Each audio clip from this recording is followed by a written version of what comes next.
Hey everybody, how you doing? Dave Fennoy here, and welcome again to another Ask Dave Fennoy Anything. Whoa, hey, we've got some hearts flying there. Thank you, thank you, thank you. So sweet. Um, wow, the weeks just seem to be going by so fast, even though sometimes the days seem like they're going by slowly because we're all locked down and can't go many places and see many people or do that many things outside of the house. But here we are. And fortunately, in the voiceover business, a lot of us have had the opportunity to keep working, which is a good thing. Oh, let me turn up my volume there a little bit. And let me introduce you to my guest. He is a very good friend of mine, and the best working relationships sometimes are when you end up working with somebody and you guys just hit it off and become friends, as opposed to the hey, I'm gonna make myself a friend to this person because I've never been able to do that, and I hear you laughing in the background, so let's just introduce him. My buddy, Randall Ryan, who is a casting and voice director for video games. Randall, how you doing? I am dandy. How are you doing, Mr. I, Fennoy? I'm doing pretty good. You're a little bit hot. Let's see. Can I I? really, I can fix that. I can always do that. I'm hot. Yeah, How's that? just come down a little bit, and if I'm a little too loud for anybody, please let me know. Okay, so how's that? Uh, How's that that? I'll, that sounds pretty good to me, and I have an audience that will definitely let us know if it's they not. will. They will. So go ahead. What were you about to say? I said I have seen said audience. Yes, they will. Yeah. I have been in that audience saying, "Turn up, Dave." Yeah. Okay. Well, I hope I'm turned up on that. Hey, there's Artie Wiggery said he made it. Christina, how you doing? Veronica, how you doing? Camilla, how you doing? Um, so we became friends through work, and at one point a few years ago, I was teaching in Dallas, and you being a Texas boy and all, we were talking, and you said, "Oh, if you want me to come up and do some guest directing, I will." And I said, "Okay, you volunteering? I'll take it." And what I really enjoyed about it, and what I find with a lot of people who teach voiceover, is we're saying a lot of the same things, but using different words, looking at things from a different direction. So I'll want to get to some of that, but first of all, how did you become a casting director and director for video games?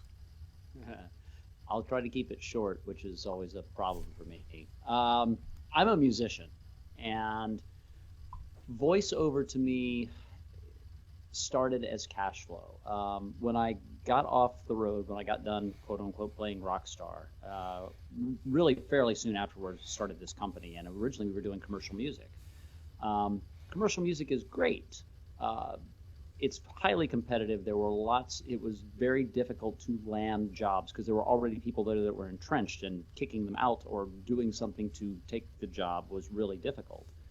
Um, so we started doing voiceover for cash flow, literally just to run money through the till, and with the thought process of, well, we're not really going to make anything on this, but if they come to us for this, which there were a lot more jobs and a lot more opportunities, then maybe eventually they will come to us for the music projects. That was the original thought process. And over the course of time of hiring other people to do directing, I kind of started going, I think I can do this. And, but I wasn't a director, so I was always a little funky about that. It was just one of those things that over a long period of time, I just started watching and listening to directors and going, and when I started hearing things that I felt that they were missing, or why did you let that go there? That's when I started sticking my toe in the water to see. And for the longest time, I didn't really understand why this was something that I was apparently good at. And the story that I've told a number of times that some people may have heard, but when it clicked with me was there was a particular actor that was just having a really difficult time with this highly packed paragraph, and somebody who's just like you. It's like they're just not somebody that you ever worry about, but she was really having a difficult time with this. And so I finally said, hey, well, let me just do this for you. And I just did this little thing like bum ba dum ba dum ba dum ba dum bum bum ba dum dum ba ba and all that was all I did. And she's like, oh, and she just like rattled it off, and she just got it. And it just, this little thing went off in the back of my head, like, I sang that to her. I didn't give her any words. I didn't line read. I just sang something to her. And then I started paying attention to myself, outside of myself a little bit more, and realized that's it. I hear this as music. I didn't know it. I didn't even expect it. So that was both how I got into it, and then why I figured out why it was something that I had a skill for, as somebody who was never an actor or even aspired to do this. That's kind of interesting, because I often talk to my students about the rhythm of a line or the rhythm of a paragraph that they're doing. Never with, the rhythm is this, but the push and pull of ordinary conversation. We have to find the words we're going to say, and then they're there and out they come.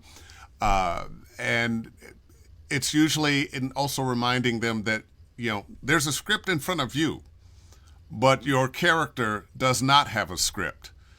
They have to think of what they're saying. It has to come to them. Sometimes if it's that character that this is something they say all the time, sure, that's gonna come out. So what are some of your someone is asking, let's see, what is this? Christina Tattersall. What do you play, Randall? Baseball. No, I'm a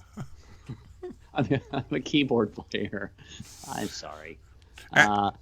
I play a lot of things. What I'm good at, if you see me on stage and I am playing keyboards, then it's like, oh, he's actually doing what he's supposed to. If you see me on stage with another instrument in my hand, you might want to check in the back of my car to see what I've partaken of before doing it, because that's probably not a good idea. Yeah, but I do play guitar. I do play bass. I play various wind instruments, and I play them not only because I want to, but because they make me think in a different way. Oh yeah. For song, but I'm a keyboard player. Yeah. So. And speaking of music, I'm not going to say I am a musician anymore. I used to be. It used to be what I did for a living many years ago, and having a musical background does help you with the rhythm of what you're doing in voiceover. I'm not saying you have to be a musician. Lord knows a lot of people that are actors and doing this aren't. But a sense of rhythm definitely does help. So, well, first of all, to everybody listening out there, if you have some questions for me or for Randall, pop them in there. So, what are some of the mistakes people make when they're sending you auditions? You hear a lot of auditions. What are the things that immediately turn you off? What are the things that you really like when you get an audition from somebody? Well, I will say that, and I'm going to keep, because we could talk about different genres. I'm going to keep this to gaming because it's the bulk of what I do. So some of the things I'm going to say are mistakes that you make in gaming that perhaps if you're doing commercial or narration or something like that would not necessarily be a mistake. And this first one, it would be one of those things. And that is, when you get an audition script for a game, and let's say you've got 5 prompts or 6 prompts or whatever the number is, what we're all really looking for that is different than a commercial is we're not looking for the greatest read of that line. We are looking for you to build a character. And so where a lot of people who come out of something like commercial will often fail is they'll see, oh, I got 6 prompts, so I'm going to read 2 or 3 prompts of the first line, and then I'm going to read 2 or 3 different versions of the second line.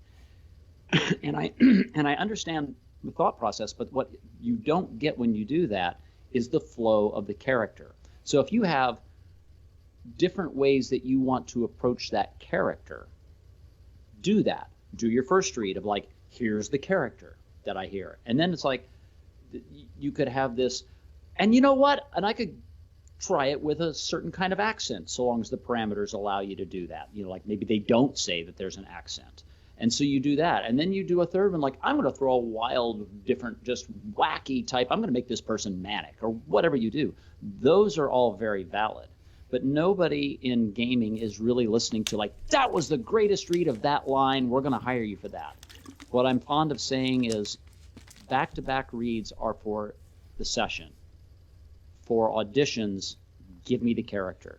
And don't give any of us, I don't think this is just me, I've talked to enough people that this is not just me, don't do two different versions of the same kind of voice, thinking like, well, maybe if I go a little slower with this one a little faster. Again, that's a commercial way of thinking. That's not building a character. Gaming is about character and believability. Animation, even to some degree, has that, although it can be a little, to use your phrase, animation leans towards the funny where video games lean towards the dramatic. That's not 100% true, but it's largely true. Yeah. But even in animation, you're still wanting to present that character. Even if the character is a little more stereotypical or a little more two-dimensional, it's still the character. Yeah. It's not the perfect rendition of that line. Yeah. So that's probably mistake number one. And it's correctable. Mistake number two is more of a pet peeve, but I have also talked to enough people on this that I know it is not just my pet peeve. If the name of the file that has been asked for is character _ your name, stick to that. Do not do 3 takes, my weirdo nickname. Just don't put hyphens where they're supposed to be. Don't, whatever it is, just follow it. And the reason for that, and the reason it gets under people's skin, is because especially if you're getting a lot of people together for an audition, and I don't send out cattle calls the way some people do, but there are times that I just did a game. I just literally just delivered the last file today for a really large game, 20-ish actors, 50-ish characters. I mean, I haven't done a count, but it's something like that. And so you can imagine the auditions for that. There's a sort that needs to happen. And you need to know that when you're looking for, like, okay, so who read for this character? That however you've named things, you want it sorted that way. And if somebody is throwing a different name in there, you can't find them. Or when you find them, you're like, why did you do this? Now I can't find you. Now I can't find you, right? Yeah. I can't find you, or or you named it something weird, and I will tell you that in a lot of cases, what happens when casting directors get that, I don't tend to do this, but sometimes that will be enough for people to toss you out because they're not looking for reasons to cast you when you have a big casting. They're looking for reasons to disqualify you. Yeah. Yep. Let me get rid of the people that are giving me a headache. So. What you would say is whatever the instructions are for how you label your file that way. Exactly. Yeah. I don't care how ridiculous it seems to you. There is Label it. probably a reason. And not a voiceover tip per se, but a good tip nonetheless. And a lot of times now, we're getting auditions that just want your name. Without necessarily the name of the character. I'm talking about the labeling. Your name, not the name of the character. If it's a commercial, not the name of the commercial. And because you're getting a lot of them, you often like to go back and listen to an audition when your agent says, oh, you booked this thing and you've done a lot of auditions, you want to go back and see.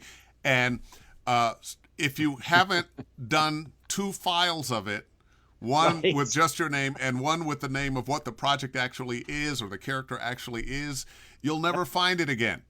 Right. So sometimes it's a little more work for us, but give it to you the way you want it, but save it in a way that you as the actor can understand it. 100% agree. And if you need to put it in there like I did 3 takes or whatever, that's correct. But put that for you. Don't send it to them. Yeah. Hey, listen, I got a question here from Jeff Jordan. Buddy of mine lives in Austin. That's your neck of the woods. I'm sure you hear lots of auditions. What immediately catches your ear that's a good audition? Boy, that's a very good question and a very difficult question to answer. Again, a lot of it depends, of course, on the on what you're casting. My global answer for that is something unexpected but absolutely within spec, so something that captures the character but has its own uniqueness. Correct. Exactly. Now, obviously, there are exceptions to that. If you're going for a voiceover match, for instance, which does happen. Because you can't cast the actor that normally does that, but you want to get it as close as possible. Right. That's a different kind of scenario. But if you're really building a character from scratch, it's kind of the same way when you build a demo. A mistake that people make with demos, and I would say that this goes to auditions. Everybody, like when I'm doing voices, they want to hear funny voices. They want to, as Andrea Toyas will say, I hear all these voices, but I don't hear character development. Well, a lot of times that goes to also things like it's a wizard, so I'm going to give you like my or a pirate. There's one that everybody knows. Like everybody say pirate.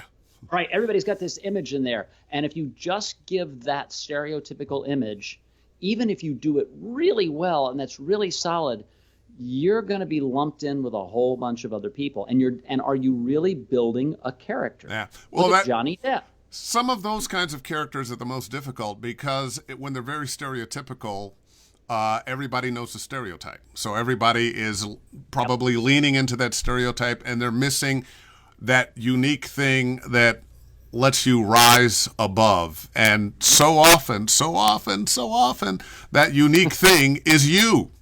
That's correct. Yeah. That's correct. Sometimes lean away from the stereotype or lean away from the stereotype. No, 100%. And especially if it's going to be a casting. So the follow-up I would say to that is you also have castings. Again, this game I just did, that I let everybody know ahead of time. I'm auditioning for these characters, but I couldn't audition for every single character. And some of them you have like 6 lines, but you still have to put somebody in that role. So in even the original casting email, it's, by the way, if you get cast, you are going to get other characters. You're not just going to do this thing. Well, that kind of informs you to some degree, too, that you need to allow yourself some range, and you need to be able to demonstrate in those auditions some range, that you have range to do that. So if you're only getting one character that you're auditioning, now you could pick 3 or 4 characters to audition for, or 10, or however many there were in there. I don't even know how many we sent out, 15, 20, whatever it was. Take as many as you want. Do something different with them. Don't worry sometimes if you get, because I'm going to tell you how we ran those. It's, you pick like this person to do this one character, but then what it really is you pick 3, right? You pick 3. So we'll just take character A, and character A is the hero of the story. So you got whatever the hero specs are. These 3 or 4 people are really good at that, and maybe even 1 or 2 of them stand out. The next thing you do is, all right, we know we have to give them other parts. Let's run their other auditions. And if all those other characters sound just like the hero character, it's like, well, they're good, but what are we going to do with the rest? And maybe they get knocked out because of that. Yeah. So sometimes audition for other roles, even if it's like, there is no way I'm going to get that role. No, but that is going to allow you to show what else you can do.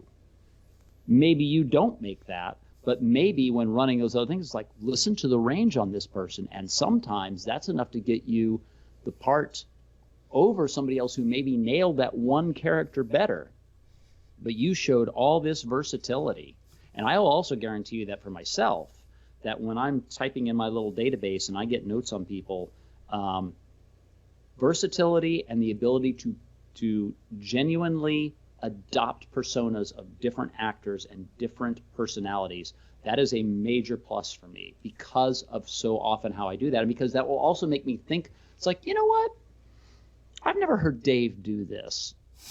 I'll bet if I shot this his way, he might be able to pull this off. And if you don't, it's not really a mark against you. It's like, okay, don't give Dave whatever that was again. Okay, he can't play the girl. He can't play he's really bad at a teenage girl. Don't ever do that again.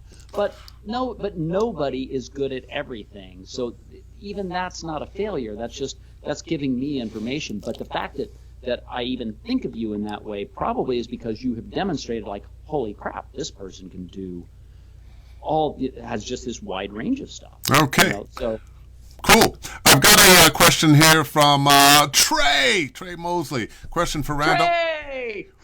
Oh, you know Trey. Okay, cool. Just recently, actually, so that's awesome.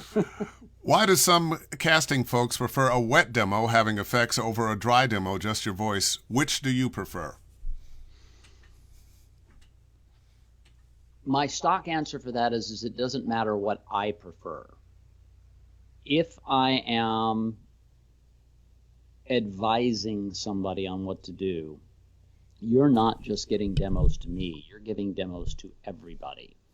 And I can probably hear, I hope, on a dry demo what it is that you are able to do. Not everybody is going to have a good ear. You're going to have people who don't cast for a living. They may cast, but they're writers that are impressed into service. They are commercial people who don't really understand character development. If you give them something dry, you are, in my estimation, going to lose. And if they're casting from demos, which I don't like to do, but again, some people do, the person who's got the it's polished. The person who's got the polished produced demo is probably going to win the job over that dry demo 90% of the time. So it's not really what I prefer. It's if you're creating a demo, what do I think is going to get you cast more often? And I do think that having something that is produced is just a better, smarter thing to do. Now, if you want to have a dry demo also and ask somebody what they want, I think that's very valid. But if you've only got enough money or enough time or enough whatever to do one, my personal thought is, for your own sake, not for my sake, produce it all the way out. I have a good buddy in London, Mark S. Dale, who is also Yep. a director of video games, and he prefers the dry demo. And Correct. I think it's because the technology has made it very easy to take someone who perhaps doesn't have the acting chops and do a bunch of takes and cut it up and add the right music and the right effects and get something that works. And now maybe they get signed with an agent, maybe they get cast based on their demo tape, and they come in and they can't do the work. Right. So, and there are, I don't go that far. I don't either. I think you need music and effects, but your voice still needs to be the star of the show. Absolutely. And if there's too much production, it kind of says to me that maybe you're hiding something. Yes, I agree with. I also think that even in a dry demo, um, because you get it in auditions, right? You Mm-hmm. do get that audition every so often that, like, man, this person is great, and you get them in the booth. You've never worked with them, you don't know anybody that has, but they just killed it. And yeah, they spent 3 hours doing that 30-second audition or whatever it is. You can fool people with dry. You can fool people in dry reads too. So I know Mark, and Mark's wicked talented. So yes, if you ever get a chance to work with Mark Estale, folks, work with Mark Estale. He's wonderful. But again, this is just my opinion. I think you can fool people if your goal is to fool people into getting work. Once you can do it. But that's how many But times you yeah, get. but you're gonna making it's a big mistake, I think, because Yes, the conversation between directors know each other, people in the business know each other, absolutely. and the conversation is going to be Joe Blow sucks. Yeah, Yeah, we had him in here, great voice, but boy, no acting chops. right. Hey, I got one here from Kayla Renee Jackson. Hi, Dave. See you back in coaching soon. Curious question. Are you guys seeing more castings for millennial voices, more mature voices, or a good combination of the two? You go first on that, or is that just for me? Oh, well, I think it's for both of us, and it always seems like whatever your voice is, they're casting for the other voice. It, it always feels like that. But there's a certain amount of truth to big, deep voices are not in. They've kind of made a little bit of a comeback since we've been in the pandemic because the soothing, comforting, wise voice is being hired not so much for video games more or less, but for commercials Yeah, more because looking for someone to calm us down and give us a sense of we're okay. But I really think in commercials, the millennial voice, the younger voice, is the voice that just the guy or girl next door, Hmm. which is not the voice I have. Yeah. And I work all the time though, and that's the lesson in that is maybe sometimes it's better not to be that voice that everybody's looking for, because now you're one in a bunch of people. When you have a certain uniqueness, maybe you're not in that cattle call of people. Uh, the things that are right for you are going to come your way. Hmm. Yes. There's a story that, well, I can't say he was a friend of mine, but a colleague of mine said years ago that's always stuck with me. Um, when the car became ubiquitous, one of the industries that it put out of business essentially were buggy whip manufacturers, except for one. And that buggy whip and the person that owned that buggy whip company made a fortune because somebody still needed them, and Somebody they were needed. still Somebody there. still needed to do that. Somebody still needed to do that. Uh, Now that's not exactly the same thing, but there is some truth to that. Like, just because whatever you have is not hot at the moment, you have you yeah. have something that you bring. Well, first of all, if you can't act, it doesn't matter. Yeah. But if you are an actor, especially when people are looking for ethnic voices and squeaky voices and everything, it doesn't matter what your voice is. It's not what happened when you and I first started out, that there were very specific reads. There were like 3 girl reads, 3 female reads, or 3 guy reads, and maybe there was a little cause for something else, but that was kind of it. And if you didn't fit in one of those stereotypes, you just weren't going to be cast. That is not the case now. All of those quote unquote stereotypes still exist and are still used, but they're now a multitude of everything else. Yeah. And so if you can act, you have something that somebody wants somewhere. Be that, Great. you know.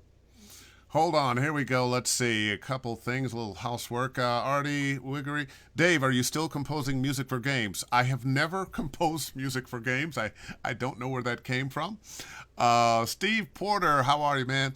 Two He's power. already asking me. If the answer is yes. Yeah. If Artie's asking me, yes. I don't do it very often, but I do still do it. Excellent. Steve Porter, two powerhouse advisors tonight. I always love that when people let us Hi, know that Steve. that you and me, you and I are giving good information. Jeff Jordan, thank you. Randall and Dave, you're welcome. Jim Tasker, always love this. Jim, one of the best in the business. Jim Tasker say true, was booked on a video game for a character based on an audition I did for a different character. That Yeah, happens all the time. So I'm going to tell us, since Artie's here listening, I'm going to tell a story about Artie.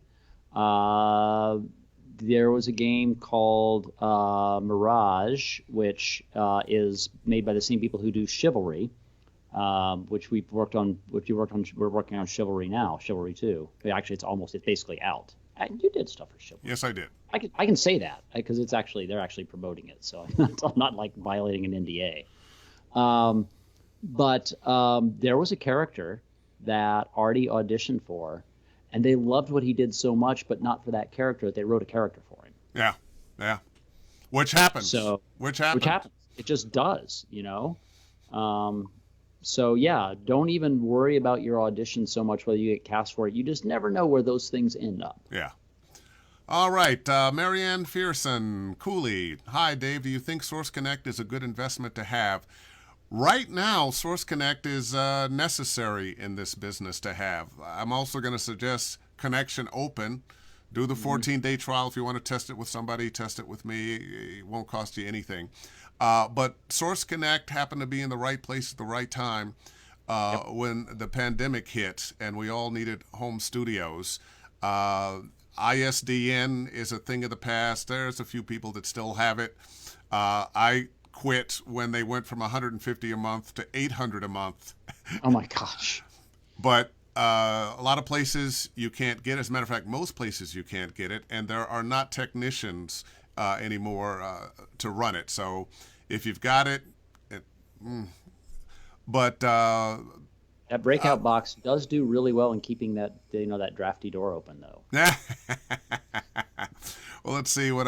Let's see. Oh, Trey said, thank you all. Luc de Villars, all the way from France. Bonjour, Luc. Ça va?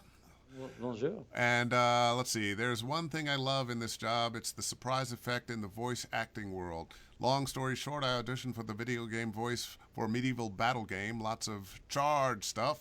Then they asked me if I would like to participate on writing the script of the trailer and sing medieval song in the game. Wow. Amen to surprise effect. This kind of stuff happens to both of you sometimes. Whoops, wait, I knew it was long, so I have to read fast. P.S. Anyone else need a singer for a medieval song? And in Latin, of course? Ask me. Wow. My buddy, and you notice the medieval guy behind him in the picture that's about to chop his head off? Oh, yeah, I see that now. Luke, watch out! Watch out, Luke! Don't let him get you, man! Luc de Villars, and great guy, and keeps in touch often. Thoughts? On that? Yeah, that weird things do happen. Well, games, one of the things that I like about gaming that I don't find, for instance, and one of the reasons I really don't do a lot of commercial anymore, games are so much more collaborative. The devs generally are okay with you allowing the actor to help create. A lot of times in commercial, what happens is you have somebody who comes in with a very specific idea of what they want. All too often, that can be very stereotypical, whatever that may be. But because they're on such short timelines, and because, the number of sessions, and I know you've had this too, the number of times when I was doing a lot of commercial that I would literally get a call, we'll say on Tuesday. Haven't seen a script, haven't talked about anything, haven't even run numbers. And one of the very first things out of their mouth is, by the way, we've already bought the media and it starts Thursday at 11 o'clock. So we got to go find somebody and record it and get it out and produce it and have it on the air. That happened all the time. So when that happens, you don't really have the time to work with much, right? If they said, white dude, 30 years old, sounds like this, that's pretty much what you got to go find, because you don't even have time to start saying, well, have you considered? It's like, no, and they're not going to. So you just go find it. You just go do it. Games are very collaborative. And once you open up that collaboration, then all of a sudden you start opening up all kinds of things. You do open up, like what just happened with Luke, like, so you sing and you songwrite, and that's probably what happened, is that probably came up in conversation, like, really? We're looking to do something like this. So I know this is a wacky thing, but can you send us some of the stuff that you've done?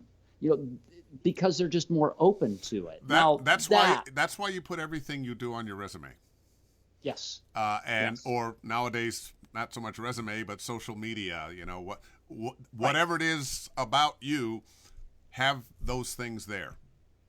Right. Yeah. You just never know what weird, wacky things come up. But it also works, even if you just keep it strictly to acting. Yeah. The number of times that I've had characters where this is what the spec says, and by the time we're done, if you went back to what that original spec was, that's not where things ended up, because whatever the actor was bringing to the table drove it they have the freedom to some degree to do that, and if you have a good director and you've got a good writer and you've got a good team, nobody gets offended by that or thinks like, oh, this is my vision and we have to do it this way. It's like, no, that's why you hire the actor, right? They bring something to the table. I find that in commercials all the time. You get a casting notice. They give you the parameters of who they think this character is or who this person is. And then you hear it on the air in a couple of weeks, and it's diametrically opposed to right. what they were asking for. Because if they really knew, they wouldn't be casting. Right. Have a question here. Lily Barba. Hi, Dave. Hi, Randall. I'm a Spanish voiceover talent in Mexico. Now we are working from... Say it again. Hola, ¿cómo está? Yeah, there you go. Now we're working from home, but not all clients want to do it like this. Do you have some same situation? Um, we do and we don't. Because I've had a home studio and a lot of my co-workers, other voiceover talent that do this for a living, have had home studios for a long time, especially those of us doing TV promos. Uh, we have studios that are up to par. There are a lot of people whose studio, it was pretty much for auditioning. Maybe it wasn't, doesn't have necessarily the best equipment, the best room. Uh, so I think clients are often a little skeptical about just hiring any voice talent, even though they love your voice, they don't know what your studio is going to sound like.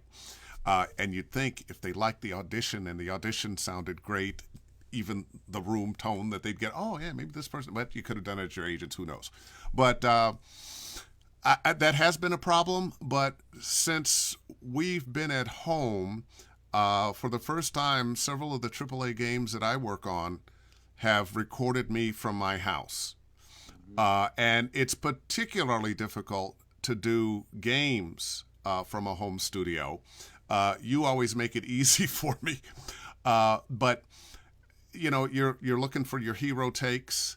There's questions going back and forth between the director and which is the take I'm going to use from this, trying to keep notes to keep from going crazy. Now I have to do this whole session again without the talent and pick takes. So a lot of times they don't want to do that. And because of the nature of, sometimes we're speaking very quietly, sometimes we're screaming our heads off. It takes a special engineer to handle the dynamic shifts. And Yeah. sometimes that person in their home studio isn't handling them that well. So some things are going to get blown out, and some things aren't going to be recorded loud enough.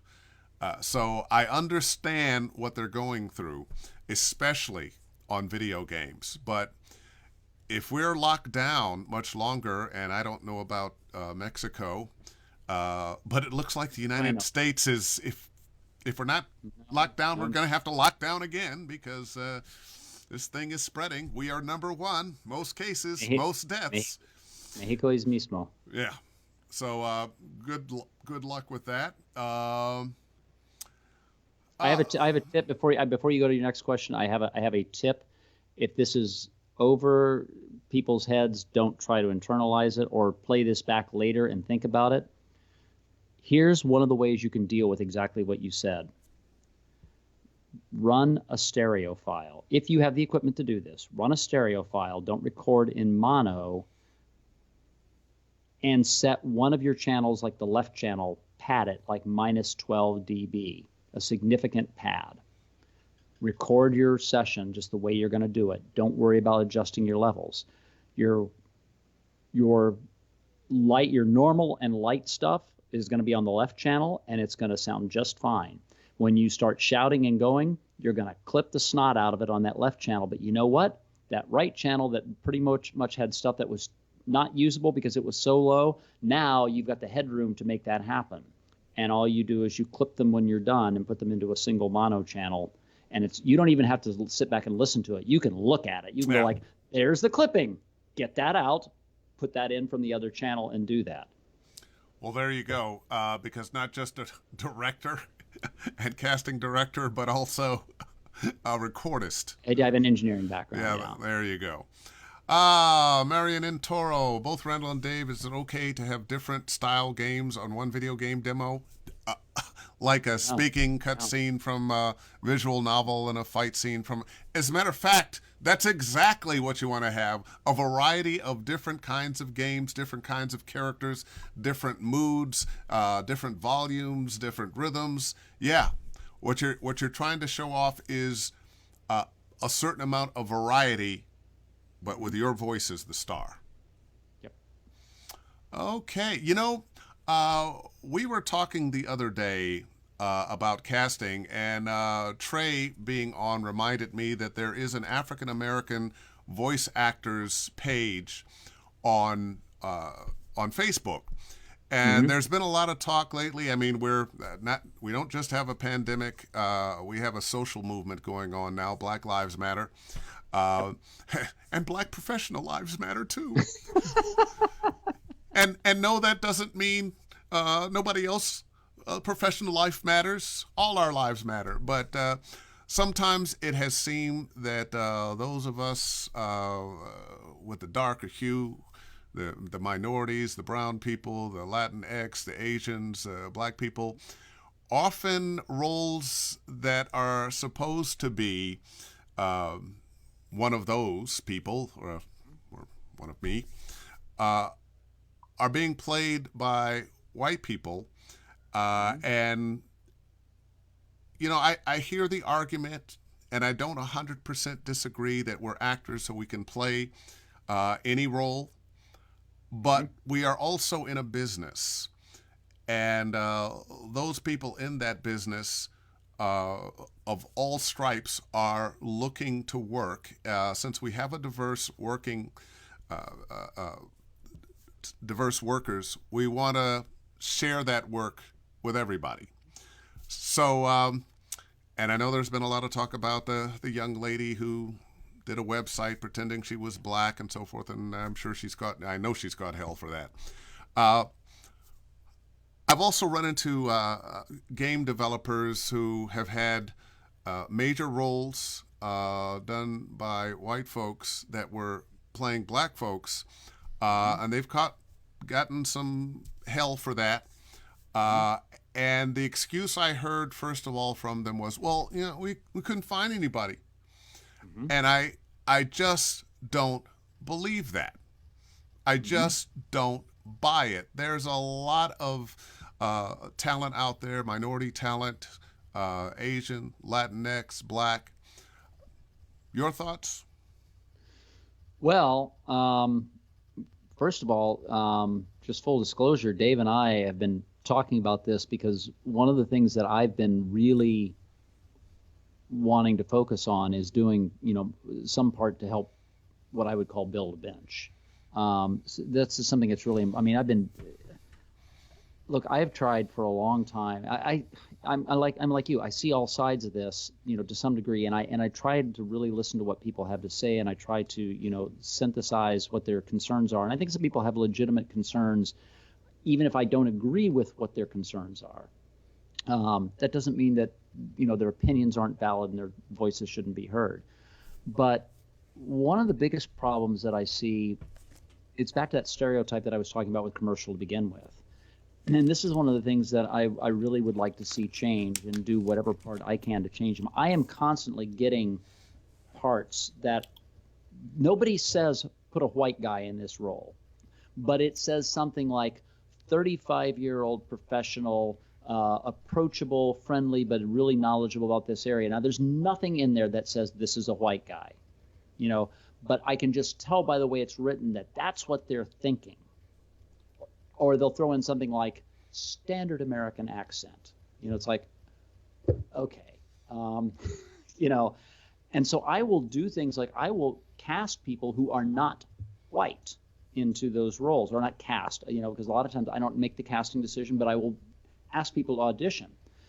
And the problem is that if somebody has this other thing in their head, they don't listen to the Latino or the Asian or the African American or whatever it is and go, oh, I hadn't thought about that, which is what I want them to do. They're like, oh, that's interesting. Yeah, and we're casting the white guy. That's just, that's what they do.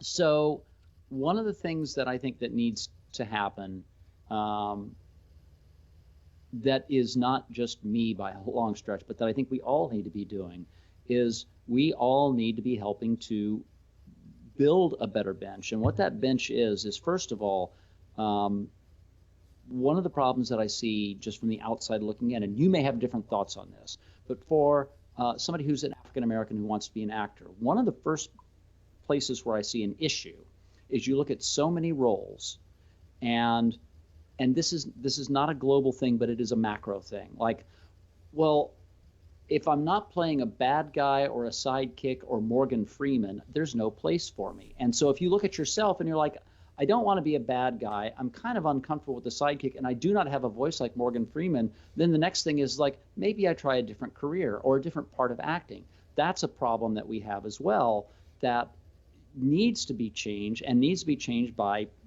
people like me, but also people like everybody saying, you know what, why can that doctor not be black? Why can that CEO not be an Asian woman? Um, Well, and even if it doesn't change that role, if it makes them think about the next role, yeah. you know? One of the things when I was a kid, if there were black people on television, well, my parents were calling their friends, oh, so and so's on television, and it would always be a story that somehow related to racism. Yep. I think I've mentioned that. Oh, it's the black doctor, and the racist is injured and is going to die, but the black doctor saves him, even though he didn't want him to operate on him. And then the racist guy Yeah. lives, and he rethinks his drink. Right. But we're living in a world now where a lot of times on television now or in movies now, it's a doctor, and it's not a racial issue. The doctor just happens to be an Asian woman or a black Yeah. guy or It is or happening Latin. more. It is happening more. I'm not sure it's happening as much in the video game world. I think to a certain extent it's beginning to happen in the commercial It world. is. I'm hearing a lot more ethnic voices, and Mhm. my thought is we as Americans who are living here, we have to broaden what our idea is of an American voice. Right. We have a variety of American voices from different parts of the country Yep. that sound a little different, from different ethnic persuasions that sound a little different, but we're all Americans. Yeah. We are all a part of this society, and we should be able to sell to whatever demographic. Now, a guy of my age, I'm probably not selling product to 20-year-olds, but a guy of my age can sell products to grown people. Yeah. And it doesn't matter. And we often hear voices from other places in the world. We hear a lot of Australians, a lot of English, a lot of Indian. Hmm. I hear some French voices. I hear accents from other places that are doing just fine without necessarily selling to that particular part of the world. Right. And we just have to open our minds as to who we are. Right. I agree. And I think that that is a long conversation, but I think that the other side of that is that also comes with and this is the hard part, and I'm not saying this is not hard for me too, because it is. But you also have to listen to people who genuinely have a different point of view. Because for starters, sometimes their gripes, whatever those gripes are especially to them, it's legitimate. They may not even be thinking that I'm being racist in doing this. What they know is like, I used to get all this work, and now all of a sudden, I can't get this because anything that is even remotely off the beaten path, I can't do anymore. And so I don't know what to do, and my place in the world has been taken away. Okay, it's really easy sometimes to say, well, serves you right, because look at all the things that happened to you because of your gender or your race or whatever that were positive that you didn't have to think about. Okay, that may be true, but for that individual right now, they're not working. And they see that their livelihood has been threatened. And, They and, deserve, and they typically want to blame the wrong people. and that could be, You and know that could that very well you be. know the excuse is, those Mexicans are taking your work. Oh, those black people are taking your work. Oh, those the insert group here that is the That cause can't, is the cause of your hurt and pain. When the truth of the matter, it's people probably look just like you who are pulling the strings and saying the things to make you feel like the problem that is is these also other people, but it's really those people pulling the strings. that is possibly true. But I still think that you have to listen to what they have to say, and you don't just listen like, okay, I got to be polite here. Listen and listen to that point, almost like being a counselor. What's their point of pain that they're getting at, and what is it that's really hurting, and is there a solution here? That's a hard thing to do, but that's one of the problems that I think that we're having right now. I mean, regardless of what your political stripe is, or regardless of what your profession is, we seem to have really in the United, and I think this is a global problem, but I think it feels more in the United States like this is, whether it's actually more acute in the United States or not. It feels, certainly with everything that's going on, like one of the things that we've done is we've forgotten the ability to listen to somebody else. Yeah. And have empathy for somebody else, and have empathy for them. And recognize that I know it sounds trite, but the idea of equality. Correct. It doesn't mean everybody can do all the same things, but we all should have the same opportunity. Yeah. Right. But let's see. I'm gonna move on to something else. Jen Henry, hi guys. Two of the last faces I saw before we weren't allowed to see faces face to face. I've used so much from Get Your Game On 2020. I was right here in Los Angeles and booking with it. Thank you. You are welcome. Yeah, that was a lot of fun. Get Your Game On right just before all of this shut down. That was it. Let's see. Evan Richards, hi there. I'm thinking of getting a Sennheiser 416 in the future. Is that a good mic for auditions as well as for home studio? Big thumbs up from me. I have mixed emotions on that. Oh boy. Oh, you technical guys. No. But again, so much of this is personal opinion, right? Okay. So I'm not going to say do or first of all, I will never say to anybody do or don't with a specific microphone. What works for you? What do you sound good on? And by that, what do other people say you sound good on? Because sometimes your ears will fool you. You hear like a certain frequency, and you're like, man, that makes me sound good. And somebody else gets that, and it's like, I don't know what mic you're using, or they don't even think mic. I don't know what your recording technique is, but everything is just so bass heavy and muffled. It sounds great to you, and you're like, oh, listen to me, I sound like big dude, or whatever it is. Yeah. So you do have to be careful there. Here is the thing that I would be careful of with any shotgun mic, depending on your technique and depending on genre. They are very good. So Dave uses a 416. Actually, Dave uses a couple different mics, but we've actually A/B'd his mics just for jollies because we just did a couple weeks ago. But if any shotgun mic has a super tight polar pattern, right? And so if you are really good at keeping your head within and also you have to be a distance away. There are all kinds of things we can talk about with shotguns, but the bottom line is if you are really good at keeping yourself in a really good tight spot, your head, your voice, it can be a wonderful mic.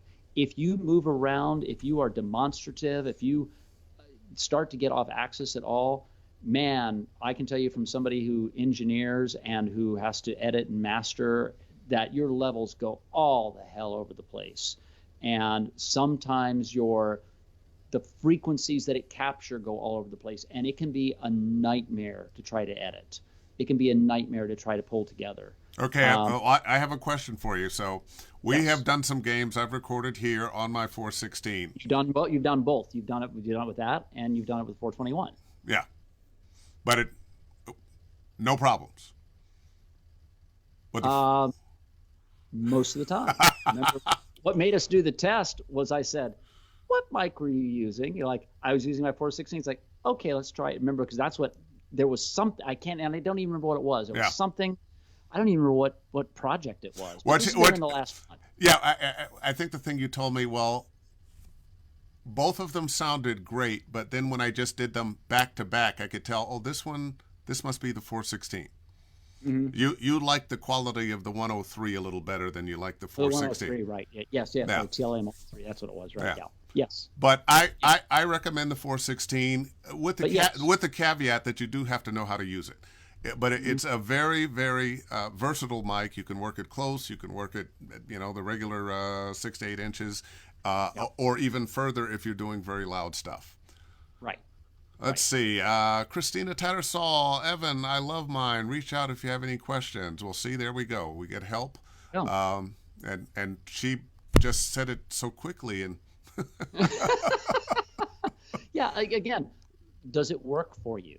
Yeah. Is everybody happy with your product? And then the answer is yeah, it's a great mic. It certainly is a heavily used mic, and there is something to be said for any microphone that Is heavily used. Yeah. is heavily used. Yeah, Yeah. it's called the LA voiceover mic. Yeah. Oh, and Lily from Mexico said hola. Hola. And Steve Porter, what a great idea, Randy. I think he's talking about recording in stereo. Correct. One channel about 12 dB hotter or lower than the other. Yep. Shauna Pennington Baird up there in Seattle, stereo channel, brilliant. They like that idea. Oh man. Let's see. Jackie Bales recording in stereo to come. Okay, hey, you hit a nerve there. We hit a nerve.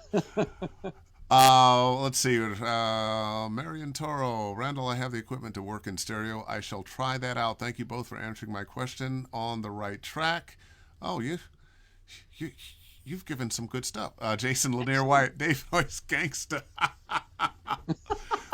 Once again, I love my fantastic voiceover people who check in and say hello. What's up, Jason? Got 100% there. Larry Davis. Morgan Freeman has a great voice, and Larry Davis does an Yes, he amazing does. Yes, he Morgan does. Freeman. Yes, he does.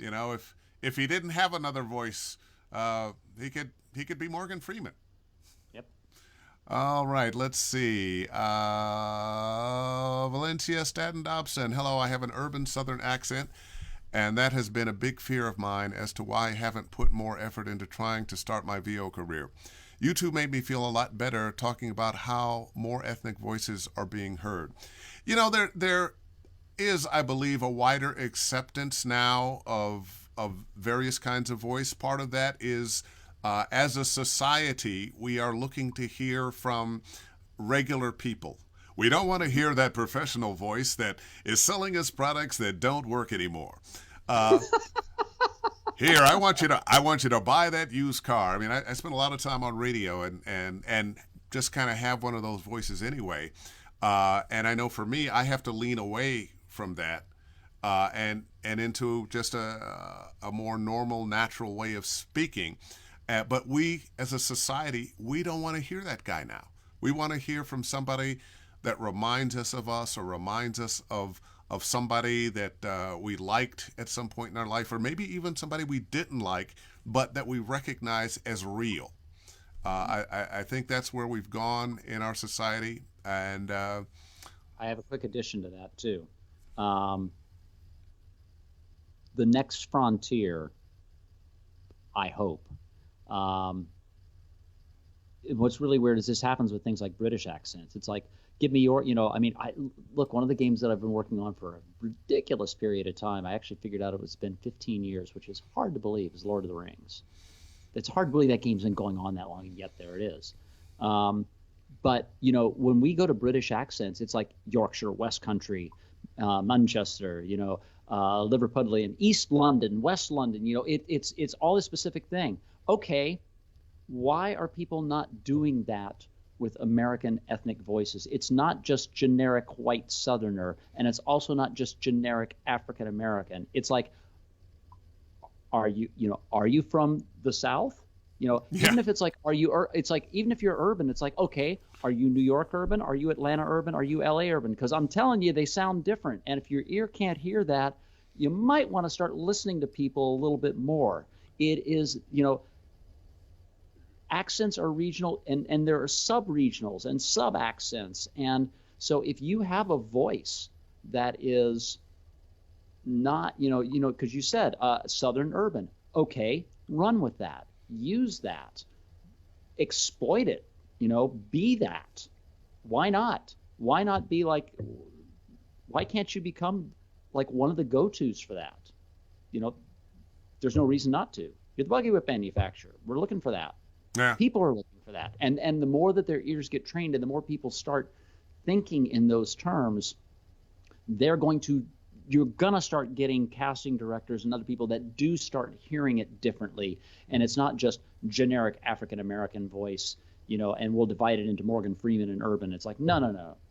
It is way more complicated and way more diverse. Yeah, well, the truth of the matter is, I used to get that a lot. be doing a gig. Oh yeah, can you make it blacker? And I I'm finally sorry. started saying, to directors, I don't know what you mean. I knew what they Right. meant, but I don't know what you mean. Right. And would you ever ask a white actor to make it whiter? Right. I mean, are you looking for urban hip hop guy from New York? Are you Right. looking for somebody from the Delta that didn't get past sixth grade? Are you looking for a professor from San Francisco State? I mean, what? Who are you Right. look? Who are we talking about? Correct. And I think that kind of thinking wakes up people's biases that they don't know they have, thinking, oh, well, black people sound like this, Right. or white people sound like this, or Asian sound, whatever. Listen, let's got a really long one here. Luke de Villar, I have an issue, very recent one, as my students, which will be the brand new generation of actors here, told me many students in the group will refuse to do any cliche accents or play any racist character or homophobic, even they will refuse to sound queer for the wrong reasons. They do understand that the character is not the actor behind it, but they say it's maybe time to stand against it. I agree with them, but I'm also concerned about what will. Oh, it's need more than 30 seconds. What will happen when they will leave the academy for them? I'm just 30, and they make me feel like I was born a century ago. Well, the world is changing. The world is Mhm. changing, and when you look and see who's marching in the streets, protesting the murder of George Floyd, it's everybody and it's the whole world, which I think is a good thing. Mhm. I think it's wonderful that people have woken up and taken a stand, and they're not just taking a stand on Black Lives Matter. They're taking a stand on what would be the thing you hate to hear when you say Black Lives Matter, but taking a stand on all lives matter, in terms of we want to be fair and just to everybody, Mhm. and that includes insert group here, Right. whoever that group might be. The pendulum is going to swing a little too far. I guarantee it. We're going to have some It people is. that are, what you really, uh, but the pendulum needs to swing, Yeah. and we need to get to a place of more understanding of one another, as you say, the ability to listen to one another, and we're so divided now. We see things in the news now that just baffle me, and break my heart, because we don't have to be this. Most of us, I don't think, are, but No. we're seeing a lot of mess out there. Yeah. Uh, let's see. Oh, we had a and it. Super quick thing to Luke. Um, I think the same thing. Listen to what your students have to say. Um, don't worry. This is always tough to say because you're the teacher in this role. To some degree, life will inform them of some things. You can't arm them with everything. And and if there's a time to ever take an idealistic stand, is it not when you're in your early and mid 20s? There will be enough things that will beat the idealism out of you as you age. So let them have. Don't try to necessarily say, boy, when you get out there, this is again my point of view. Let that idealism live in them for a while. Yeah. It's lovely. That's what changes the world. Pragmatism will come in, and it needs to. But let them have it. And if this is something they don't want to do, they'll learn whether or not that's something they can continue to stand for and say, I'm not doing this kind of thing, or whether that they'll bend on that. And I don't know the answer to that. Yeah. See what happens. Got a comment here. Love this conversation. As a newbie, I've had these thoughts over and over. Uh, you know, Sometimes the things that we take for granted, other people are really struggling with.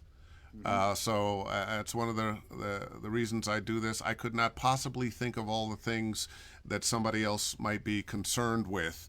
And it's nice to get that comment that, wow, you answered something for me that I didn't, that we didn't know we were it was that important to them, or this was really an issue with them. Christopher Lewis, what's everyone's thoughts on the CAD E100s? I can't offer anything, Christopher. I don't know that mic at all. Just going to get through the last. Charity James, hey guys, when you were speaking of wet versus dry, were you talking about auditions or demos? We were talking about demos. We were talking about demos, Charity. Auditions, never anything but dry. Never. Let's see. Valencia, stand up. I'm definitely regular. Well, good. You won't need that laxative. Ellery King, I'm sorry, yes, terrible sense of humor. Hey guys, thanks for this. This info from two straight up pros like you guys is ridiculously valuable. Ridiculously and valuable at the same time. I love it. And I don't know what Larry Davis is answering here. Berkshire, England. Something about the accents? Maybe. Sophia Cruz, what's going on? Authenticity is so important now. So true, so true, so true. Thank you. I'm Alabama urban living in Tennessee. So in Tennessee, they're going, where are you from? Renee Tabor, did you hear about the white voiceover celebrity who is a black character that decided to give up? Oh, there are several cartoons. And once again, I remember when those were cast, especially the Cleveland show. I'm black. I'm from Cleveland. I'm like, really? But that thinking has to come from the top. The casting directors, the producers. Somebody should have said, you know what? This isn't a good idea. We're in a place of consciousness now with most of us as Americans that I don't think that's going to happen that way anymore. Let's see, a couple more. What do you do when you're away from the studio with no professional quality mic available for fast, urgent need? Have you ever resorted to your iPhone's mic or webcam mic that wound up being good enough? Well, if you're asking, I can't really answer that from an actor's perspective.